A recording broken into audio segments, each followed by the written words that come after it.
Chers auditeurs, Shalom Uvracha. Ce shiur est dédié pour le Ilou Nishmat, l'élévation de l'âme, de Reb David Shmuel ben Shimon Zawi, chalière du Rabbi, à Neuilly-sur-Seine. Ce Shabbat, on sera le Shabbat Parashat Bo, et le Yud Shvat, le 10 Shvat, anniversaire de la Iloula du Rabbi précédent, le Rabbi Yosef Yitzhak, 6e Rabbi de Lubavitch.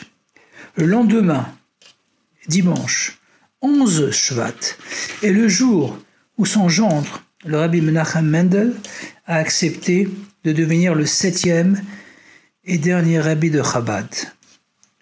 La paracha commence par les mots Vayomer Hashem el Moshe, Bo el Paro. Et Hashem dit à Moshe, viens chez le Pharaon. Et le nom de la paracha est Bo. Essayons de comprendre le lien entre le nom Bo de notre paracha et son contenu, le récit de la sortie d'Égypte. Il aurait été plus adéquat d'utiliser l'expression Lech. Lech el Paro, aller. Mais voilà, il ne suffit pas seulement d'aller étudier au Beth Midrash ou aller prier à la Beth Knesset, à la synagogue. Car alors notre limoud, notre étude de la Torah, ou notre tfila, notre avodah shebelev, notre prière, reste extérieure à nous. Par contre, Bo, venir et aussi entrer, implique que notre limoud et notre avoda, notre service Hachem, sont profondément intériorisés et sont complètement unis à nous. On peut alors réaliser notre sortie d'Égypte individuelle et rapprocher la Géoula collective du peuple juif. Le Zohar HaKadosh donne une autre explication sur le choix du mot « Bo » vient et pas « Lech » va. Moshe Rabbeinu aurait eu peur de l'essence de la Klippa, des forces du mal et de l'impureté de Paro, du Pharaon.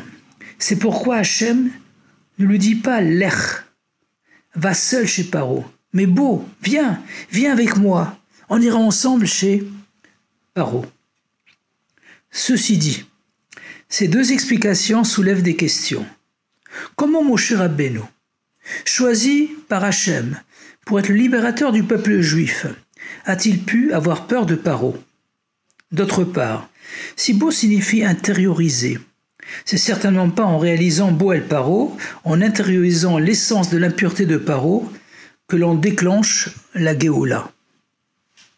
En fait, lorsque Hachem dit à Moshe Bo el Paro, il s'agit de Paro chez Begdusha, du niveau de Paro dans la sainteté, qui est le shoresh, la racine de Paro des Klippa, de Paro de l'impureté.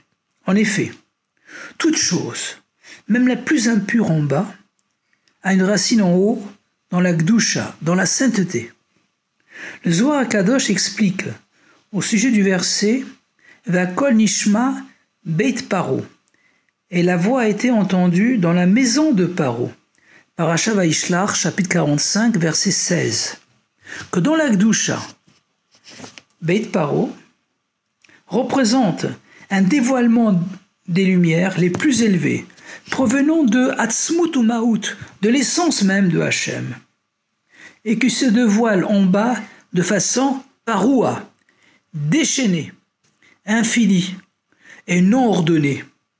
On comprend maintenant la crainte de Moshe Rabbeinu, car lui seul, avec ses kochot, ses propres forces personnelles, ne pouvait supporter le déferlement des dévoilements de Paro chez Begdusha. C'est pourquoi Hachem lui dit « Bo, on va aller ensemble chez Paro, et je te donnerai la possibilité d'intérioriser ce dévoilement de Hatzvut, de l'essence de Hachem, pour que non seulement que tu puisses rentrer dans Paro d'Egdusha, mais que tu puisses aussi donner au peuple juif les forces nécessaires pour en faire autant. » Comme on l'a dit, ce Shabbat en sera le Yud Shvat, le 10 Shvat. Le Rabbi est devenu officiellement Rabbi le 11 Shvat, Tavshin Yud Aleph, en 5711, en 1951. Le 11e jour du 11e mois, en comptant à partir de Nissan, de la 11e année. Or le chiffre 11, le Yud Aleph, qui est au-dessus de la perfection que représente le chiffre 10, le Yud, représente l'ère messianique, le niveau de Mashiach. Et le Rabbi est né aussi le 11 Nissan, Yud Aleph Nissan. Ceci dit, c'était la succession officielle. Mais en fait, dès que le Rabbi Yosef Yitzhak a quitté ce monde, le 10 Shvat 5710, le Shabbat Parasha Bo, à 7h45 du matin, le Rabbi lui a succédé. Nishmato Bi, son âme est en moi. Et les Chassidim l'ont consulté pour demander des conseils et des bénédictions, Etzot ou Brachot.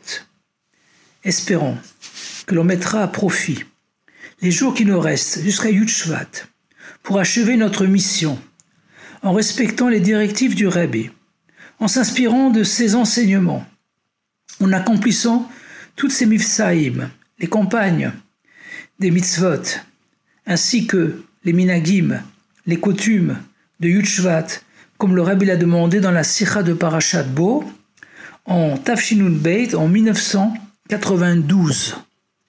Que nous méritions ce jour propice, ce Yom HaKadosh, d'assister à Bati Legani, je reviendrai dans mon jardin, le retour de la Shrina, de la présence divine, dans le monde entier, avec le dévoilement du Rabbi Melech HaMashiach au 770, puis dans le Beit HaMikdash HaShlishi, dans le 3e temple.